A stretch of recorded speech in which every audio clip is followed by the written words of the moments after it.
All right, guys, we had the duels at Daytona Thursday night. As I'm filming this, it's Friday morning. Talk about that a little bit, but one thing I do want to talk about before I do get to this, make sure you subscribe to the channel. Make sure you get my Pick 5 contest. It's just check out the video, the 2020 Daytona 500 Pick 5 contest. Make sure you subscribe to the channel, get your picks in. Check out Righteous Redneck, Shiny Knife, William Blackwell. They're having a good contest too. So let's get to this racing. I was impressed. I liked how the cars could draft, and people really didn't get to see what everybody's capable of, because a lot of teams was playing it safe. You know, a lot of them said we cannot hurt our car. You know, this is their 500 car. They don't want to damage it. They don't want to tear it up.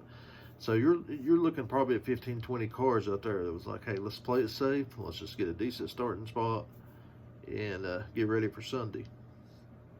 Now, with this being said, Joey Logano won the duel number one. Now, Joey Logano is he's just great. He's just great at Daytona.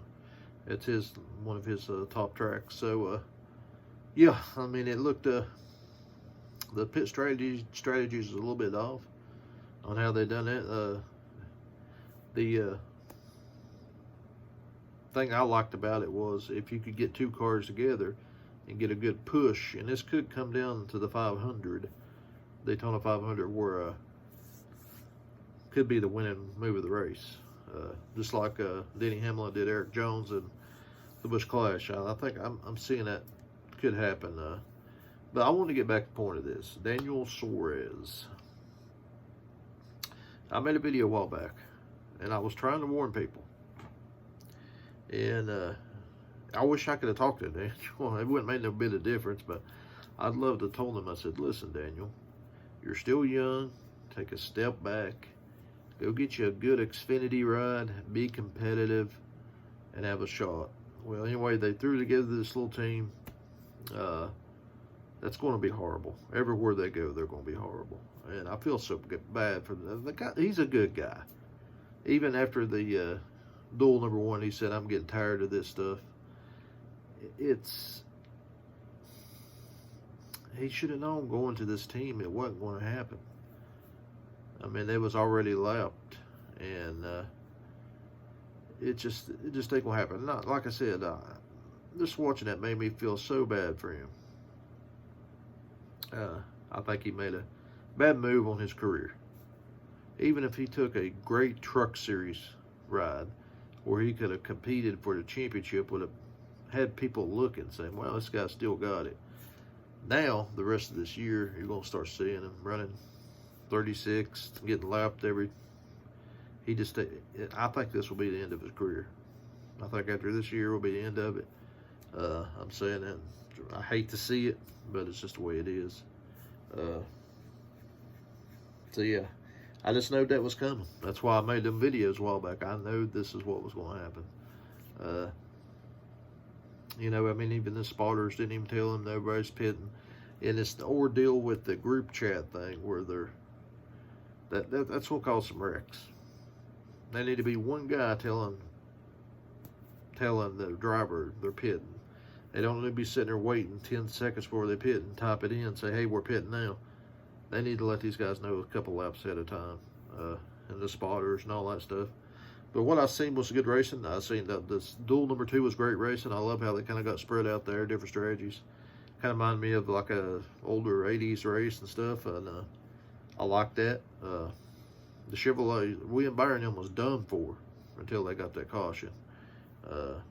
Kyle Busch and them guys had played a perfect pit strategy and had a 3 or 4 second lead over everybody. That was perfect for them. But their Tim Williams snuck in there and got it. So I know my boy Shiny Knife's happy, and Williams going to be a threat this year. And he's going to be one of these guys that could win this 500. Christopher Bell, I know he's a rookie, but he's a grown-up rookie. I watched him race. He really done a great job, except for the pit road incident, which I will forgive him. You know, where he run into 2 wrecks. That's just a rookie experience. No harm, no foul. It don't matter if you start 7th, 17th, 27th. As long as you can survive the wrecks and be at the end, that's all that counts. We all know that. To me, they are no really favorites. The only one guy, Denny Hamlin. I know a lot of people don't like Denny Hamlin.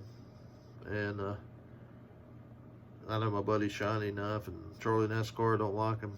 But give the guy credit. I mean, he was trying to make moves. He was trying to do stuff. That's what I want to see. And that was actually pretty impressive. I think Denny's a pretty high favorite driver going into this race. So you guys doing your picks and stuff, 11, 22, 24, they seem to be pretty strong right now. And there's going to be 4 or 5 more strong that didn't show what they had. So, yeah, I think we're going to see some good cars. Kyle Busch looks strong, but he just didn't make the right moves. He was trying to drive like the cars have been doing for the last few years, and it didn't pay off. So, good to see Ricky Stenhouse going to be strong with that. But, yeah, I just want to make this video because it's kind of sad for Daniel Suarez. You could see the frustration on him. I mean, I haven't seen a driver look like that in a while. I mean, you could tell. So disappointed. I mean, he went from, it was like being a billionaire going down to working at McDonald's now. That's Daniel Suarez's story. So, who knows? Maybe the future will set him up with something. But if I was him, if he does get an opportunity for, even if he runs 7 or 8 Xfinity races during the year, take it. If it's a good competitive ride, do it. You got to keep your name up. That's what's hurt Ryan Truex. You know, he went to that Burger King racing team. It sucked. Where's his career at now? He's getting 6, 7 races a year in the truck series. So you got to play it smart. You know, play it smart. So we'll see what happens, guys. Remember, subscribe to the channel. Remember, hit that Pick 5 contest video I got out.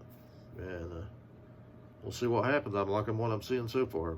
Can't wait for a truck race in the Xfinity. That's going to be some crazy racing. But see you guys later.